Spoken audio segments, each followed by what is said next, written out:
Wah. Pak, resep panjang umurnya nopo, Pak? Jujur. Luar biasa. Ini mudanya pendeta. Oke, malah panjang. Ini mudanya teman-teman juga ya, saya mulai ini.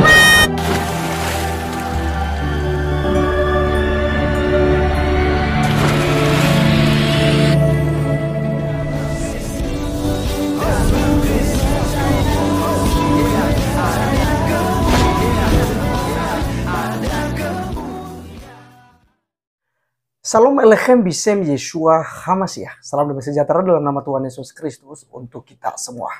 Pada video kali ini teman-teman sekalian, kita mendengarkan satu cuplikan video yang singkat sekali, tetapi ada pesan penting dan juga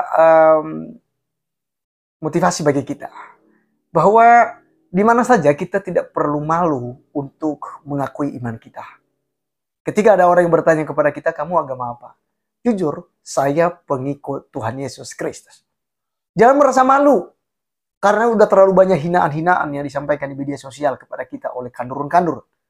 Oh Tuhan kamu itu pakai kolor saja ya, ya kan? Atau kamu disebut sebagai bani kolor, atau kamu disebut sebagai kafir, atau kamu disebut sebagai orang-orang yang akan masuk neraka. Dan masih banyak lagi klaim-klaim omong kosong dari orang-orang yang non-Kristen. Dan teman-teman sekalian, kita belajar dari seorang kakek-kakek, di mana ketika Pak Ganjar Pranowo menanyakan resep umur panjang, dengan lantang dia katakan, jujur dan percaya kepada Tuhan Yesus Kristus. Luar biasa. Mari kita dengarkan pernyataannya teman-teman sekalian berikut ini. Dengar dada-dadan kenapa? Guna jemluntas, lo tambah nih go. Wah, ini sudah merupakan pinten Yeswane Pak. 6 bulan 20 hari. 87, 6 bulan 20 hari. Berapa jam Pak? Wah. Pak, resep panjang umurnya nopo Pak? Jujur. Luar biasa. Ini mudanya pendeta. Oke, malah panjang. Ini mudanya teman-teman juga ya, saya bisa mulai ini. Pesakit nek beliau tengok-tengok. Asmane Pak Sinten Pak? Pasam. Yo, jadi tangga dewat ya. Kalau mau Banyumasan baik lah ya. Pulau 15. Saya pesan 1 kali Pak. Ini luar biasa, ini masih pakai aspirasi. Tak tunangi pada sam sehat. Merdeka. Oke, teman-teman sekalian, itulah video yang kita sudah dengarkan bersama. Dan teman-teman sekalian perhatikan baik-baik apa yang disampaikannya. Ketika ditanyakan kepadanya resep untuk umur panjang itu ya. Walaupun ini sebenarnya ya konyol sekali sebenarnya. Artinya ya bukan hanya karena itu lalu kita umur panjang ya. Tapi dalam hal ini ada satu nilai yang luar biasa sekali. Bahwa dia berani menyatakan itu. Apakah itu memang dengan sendirinya atau memang kuasa Tuhan, Roh Kudus yang menggerakkan itu dan memberikan hikmat itu kepadanya. Tapi saya percaya teman-teman sekalian, bahwa kakek ini benar-benar dekat dengan Tuhan. Sehingga spontanitas ketika ditanyakan hal itu, ya percaya pada Tuhan Yesus Kristus. Itu resepnya. Dan ini memang agak lucu ya, sampai Pak Ganjar juga mengatakan, oh ini pasti ibunya pendeta. Ya jadi pada dasarnya teman-teman sekalian, kita tidak perlu malu untuk mengakui Tuhan kita. Kita tidak perlu takut untuk menyatakan kebenaran. Walau itu kepada orang yang berbeda iman dengan kita. Kita melihat sendiri bahwa Pak Ganjar adalah beragama Islam. Tetapi dia tidak ragu untuk mengatakan hal itu. Jadi resep umur panjang, jujur. Dan yang kedua, ikut Tuhan Yesus. Nah teman-teman sekalian, secara spontan ini sedang ya menyampaikan kabar baik. Bahwa dengan kita mengikuti Tuhan Yesus Kristus, kita diberikan kesehatan, kita diberikan umur panjang, kita diberikan damai sejahtera. Dan lebih daripada itu, kita akan diberikan hidup yang kekal. Karena jalan satu-satunya masuk surga itu hanya melalui Tuhan Yesus. Dia katakan, akulah jalan kebenaran dan hidup. Tidak ada seorang pun yang datang kepada Bapa di sorga, kalau tidak melalui aku. Artinya bahwa hanya melalui Yesus Kristus Anda tidak boleh melalui yang lain. Ya, darahnya, tubuhnya yang tertumpah di atas kayu salib, itulah yang mengampuni Anda. Itulah yang membawa Anda kepada kehidupan yang kekal. Nah, teman-teman sekalian, ada yang menarik di sini.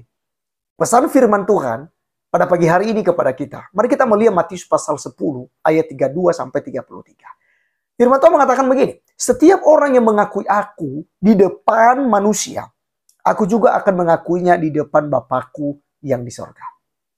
Tetapi barang siapa menyangkal aku di depan manusia, aku juga akan menyangkalnya di depan Bapakku yang di sorga. Perhatikan baik-baik teman-teman sekalian. Barang siapa yang mengakuinya di hadapan manusia, maka Yesus Kristus akan mengakuinya juga di hadapan Bapa. Tapi barang siapa yang tidak mengakuinya, dia juga tidak akan mengakui orang itu di hadapan Bapaknya. Apa maknanya teman-teman sekalian? Bahwa ketika kita malu untuk menyatakan iman kita kepada Yesus Kristus dan juga jujur soal siapa kita, pengikut Kristus atau bukan. Ada banyak orang yang manipulasi soal agamanya. Ada banyak orang yang ragu dan juga malu menyatakan bahwa dia adalah seorang Kristen pengikut Tuhan Yesus. Karena memang teriming-iming di pikiran soal sebentar-bentar kafir, sebentar-bentar itu ya orang-orang yang tidak bertuhan gitu ya. Kita dihina, kita dilecehkan, bahkan ya gereja kita disegel gitu ya. Diskriminasi yang terjadi membuat kita di akhir zaman ini, bahkan di republik kita sendiri itu merasa minder untuk mengakui keimanannya kita. Tapi teman-teman sekalian, perhatikan firman Tuhan tadi bahwa kalau kita tidak mengakui Tuhan Yesus Kristus di hadapan manusia, ya, maka dia juga tidak akan mengakui kita di hadapan Bapaknya di sorga. Jangan memframing bahwa berarti kan Yesus manusia, kalau dia bilang kan Bapa kita di sorga, ya kan? Karena semua orang memanggil Bapa. Tapi ingat, orang Kristen itu memanggil Bapa kepada Tuhan di sorga itu melalui Tuhan Yesus Kristus juga, teman-teman sekalian. Karena memang apa? Kita ini sebagai anak. Kita tidak hanya memanggil dia sebagai Tuhan, tapi kita panggil Bapa. Ibarat ada hubungan yang erat, ya, ada hubungan yang emosional antara Bapa dan anak, teman-teman sekalian. Ya, itulah hubungan kita dengan Tuhan kita. Begitu dekat, begitu bersahabat kita. Kasih sayangnya luar biasa dengan kita. Dan kalau dia dikatakan sebagai anak, dia bilang Bapakku. Ya karena memang Yesus Kristus disebut sebagai anak Allah. Karena juga Yesus berasal dari Allah. Dia adalah firman yang melekat pada diri Allah. Makanya Yohanes 1 ayat 1 katakan bahwa pada mulanya adalah firman. Firman itu bersama-sama dengan Allah dan firman itu adalah Allah itu sendiri.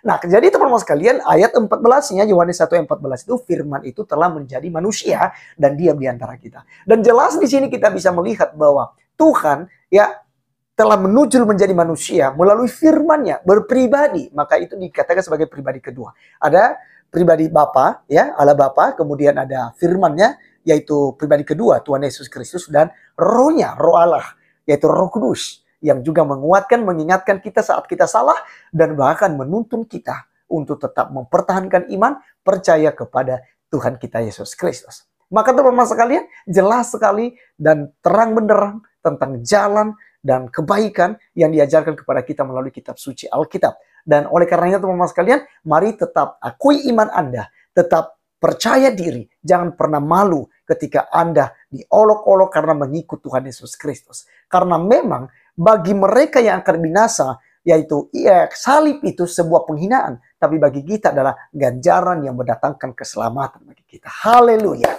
Maka percayalah kepada Tuhan Yesus Kristus, Anda tidak binasa. Pasti akan memperoleh kehidupan yang kekal. Saya Arif Gule undur diri. Sampai ketemu di video berikutnya. Tuhan Yesus memberkati kita. Salam.